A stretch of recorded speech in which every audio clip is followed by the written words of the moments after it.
ভারতে হলো গরু জবাই করার কারণে নিষিদ্ধ করা হয়েছে, অর্থাৎ গরু জবাই করা যাবে না।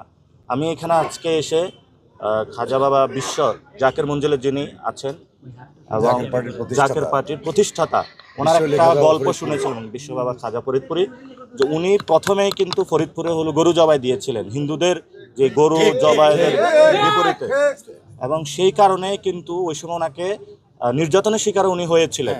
তো বাংলার মাটিতে এবং আমাদের মুসলমানদের যে অধিকার, দুম্বা, গরু, ছাগল, এখন সেখানে লাখ লাখ গরু কোরবানি হয়।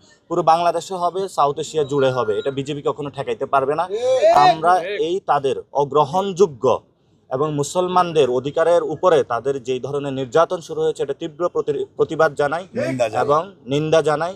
ইনশাল্লাহ বাংলাদেশের মুসলমান থেকে শুরু করে সাউথ এশিয়ান মুসলমানরা যতদিন জীবিত থাকবে, আমরা আমাদের ইমানের যে বিশ্বাস, ইসলামের যে সকল বিধিবিধান আমরা পালন করবো। এর মধ্যে যদি আমাদের শহীদ হতে হয় আমরা শহীদ হব, তবে কিন্তু আমাদের বিধানাবলী আমরা ছাড়বো না।